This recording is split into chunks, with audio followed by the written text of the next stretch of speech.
Hey everybody, here today to talk about cards and tankards and low vision, and is it something that you can play with low vision? This is a game that I really was excited about. Look around the room. Notice that glowing circle on the floor in front of the table over there? Use your right thumbstick to rotate your perspective and your left thumbstick to move into position. The only thing I've set is my movement controls because the settings were only do you want to have free movement and free turning, and then the last option was are you left-handed or right-handed, and then I set my birth date. So those are the settings that you get introduced with as soon as you load up the game, and that's the only thing I've done here. I'm not going to move to the circle yet because he'll start talking and I'll have trouble talking over him. But I do know where the settings menu is. At least I thought I did. There we go. So here we go. I don't know if you can play without controllers, but the movements are kind of with your hands, but I think you can also use your triggers. So here's the documentation. This was my first oh no moment. Someone with low vision. This is not good contrast. I can't, there's nowhere I can move it to get a darker background for this transparent background. Very hard to read, unfortunately. I like that I can pick it up and bring it close to my face, but it's a big eye strain, and there's no settings in here otherwise. So I can't change this to be a solid black background. I can't change it to make the text bigger or any text bigger, which is a problem. So I'm going to move forward to the circle now, and you're going to hear the guy talking, and I'll try to talk in between him. As you can see, he has, for hearing impaired, it's great because all the dialogue is on a box with a dark background. That's going to be hopefully easier for them to read. I only wish that it was available for the handheld tutorial information. But all right, here we go. Stepping forward. Again, I like these kind of games. I really wish that everything was as good as like the skip tutorial text where it's nice and big, that dark background, even though I can't read the letters there. I can tell that the background is dark enough so that there's good contrast. So here I go, moving up. Take a moment to open your watch menu by tapping your watch with your index finger, or by pressing the secondary button on your watch hand's controller. I will say that in the settings I turned the music off, so that is another change that I made. My left hand is buzzing because it wants me to look at my watch. Here I can read what he's talking about. I don't gauging by what he said. I'm standing so I can move closer, and I'm happy that this isn't moving away from me. That's a good thing. Okay, watch menu is what this is in dark. Again, terrible contrast. Putting blue on black is just not good for people with low vision, unfortunately. All right, so I guess there's nothing illuminated here, so I'm just going to assume I'm going to tap this circle. Press the Decks button in your watch menu to open the deck box interface. Okay, if that's a thing, I don't know what the thing is. And here's the tutorial menu, decks. Okay. So I assume this is the watch menu that they're talking about. Okay, that appears and disappears when I press my watch. Okay, cool enough. So I press deck.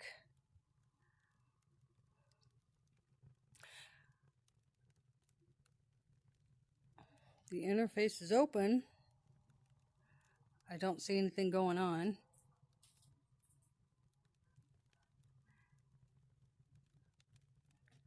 And I can't really read the text to know if there's something I need to do. I'm just going to hit the big button.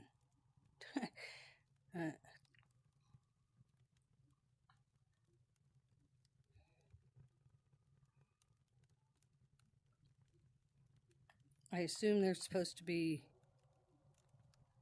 something here for me.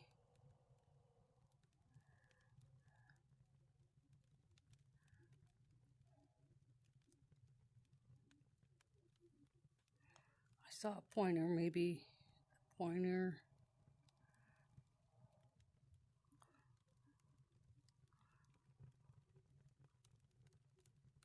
Okay, the game seems to have been...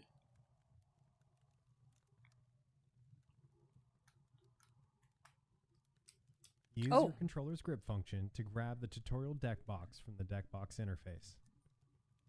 Okay, I just started pushing random buttons and this popped up. Place the tutorial deck box seems like a into bug. the Play Tutorial deck holder on the table. Okay. I'm moving around using my left and right thumbsticks, the joystick style. At the beginning of a battle, you can choose to redraw your starting hand with one less card. But for right now, let's continue on. Press the Accept button. Okay, thankfully he's reading all this out because, again, blue text on a black background. This is nice and good. I can see this stuff. This is concerning. Okay, they did get bigger. Good luck figuring out how. Okay, all right. Battles take place here on the table. This is your health. If it reaches 0, you will lose the battle. This is your mana. You will spend it to play spells and summon creatures. Look at the cards in your hand. Notice how some have a blue outline around them. Those cards have a mana cost you can afford this turn. You should probably summon a creature this turn, so grab the Skywatcher Sentry card from your hand. Okay, he's talking about a blue border. I don't see a blue border. I don't even see a differentiation no, they're all, how did I do that? I would, okay, they go up, but they don't stay. It's almost like it's glitchy. So I guess I'm not intended to be able to get them closer. This is a problem. Okay, can't see a blue border. I see dark borders. See if I can pick up this card. He's going to tell me something after it. Okay, they raised up. If I'm really slow, I can pick it up and bring it closer to me so I can read it. But as you can see, well, I don't know if you can see, but the frame starts dropping out because I don't think I'm supposed to be able to get them this close. So they cut off a little difficult to use. Examine the card. The number 1 in the top left corner represents the mana cost of this card. The number 2 in the middle left represents the attack power. And the number 1 in the middle right is the creature's health. Let's summon Skywatcher Sentry by placing the card in the creature area shown as the blue highlighted row. Okay, I see the numbers that he's referring to. The contrast is not great. The art is really pretty. I like that I can see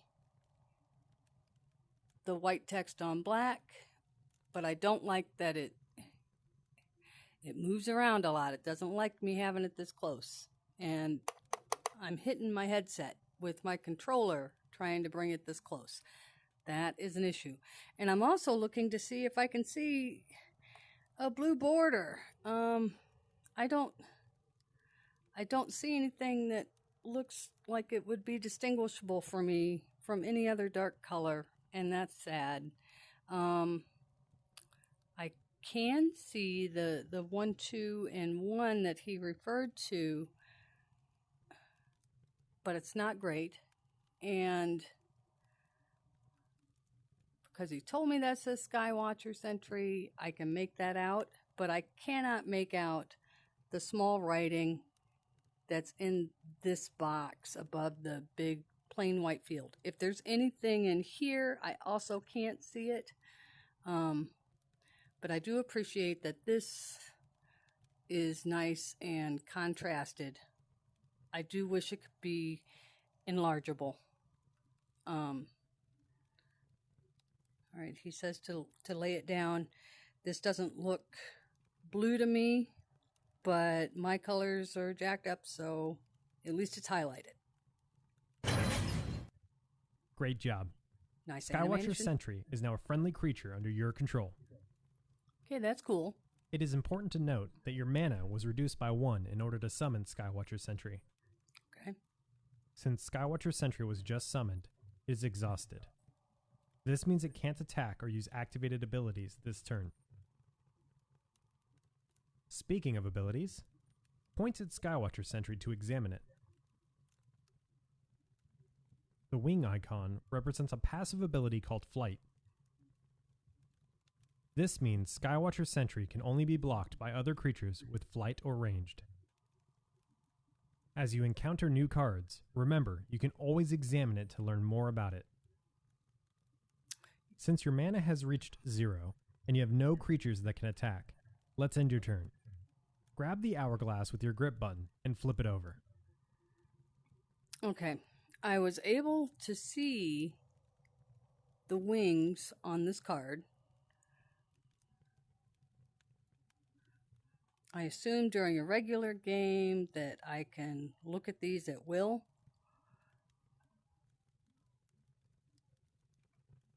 I can get closer to it. It's bigger than it was. I can now see, well, when I can get it to stay. It disappears out of my focus line when I get too close. That's a problem. But he said it was a creature card, so I'm going to assume that that's what that is. Stuff is really easy to interact with because he's guiding me what to interact with. Can I do it on my own? Turn. He is going to play the spell Gunhunt's Call to summon a 1-attack, 1-defense Desperado. Make sure to examine it to learn more about its abilities. It looks like that is all he'll be able to play, so he will end his turn and pass the hourglass back to you. Did you notice? Now that it's your second turn, you've gained 1 extra mana. Let's use that mana to play a spell. Grab Boonda Bones from your hand. Okay, I'm going to examine this card. Every time I lean into it, it starts to tilt away. It turns. That's a problem. I'm not going to be able to examine easily other cards. And if I'm sitting, I couldn't do this at all. It is because I am standing that I am able to step forward. And I don't have my Guardian disabled currently because I know I'm in a safe space. I don't recommend doing that. But I'm able to step forward probably out of my Guardian range. As you can see, this is a circle he wanted me to be at, and I'm actually stepping through the table to try to look at this. And I can't keep that up long enough to read it. That's a problem. I want to see my card that he wants me to play. Yeah. Okay, we're going to end here. I have listened to this whole tutorial and actually had uninstalled the game, but it was suggested to me that perhaps it's good to mention games that aren't good for low vision. And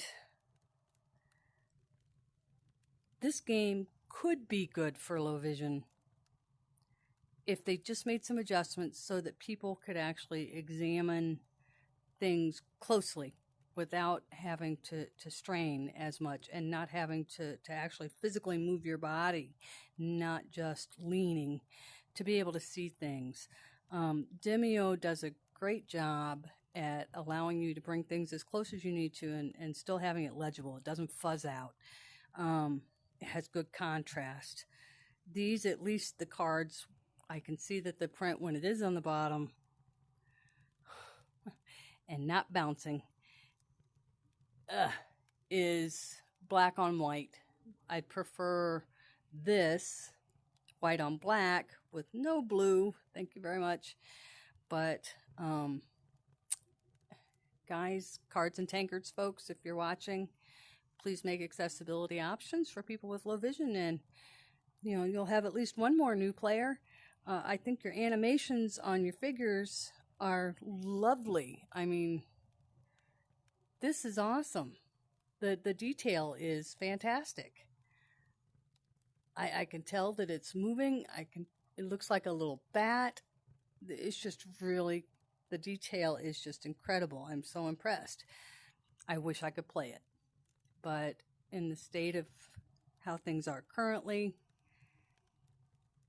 I think this would be frustrating for me to go into a multiplayer game, and even if I tried to play people I didn't know, I would have to explain my situation constantly as to why I was slow to play. Apparently, with an hourglass, I assume there's a timer on my play, which I understand. You don't want people just sitting on a table and forcing someone else just to give up and quit because you're taking too long to play. So to offset that, I need to be able to access what I need to see in enough time before my timer runs out. So I'm going to end this here and understand that this is a game that just doesn't have enough accessibility options for me, even though I would love that it did. Let's just skip this tutorial, knowing that I can't go into a multiplayer game just to see what's next.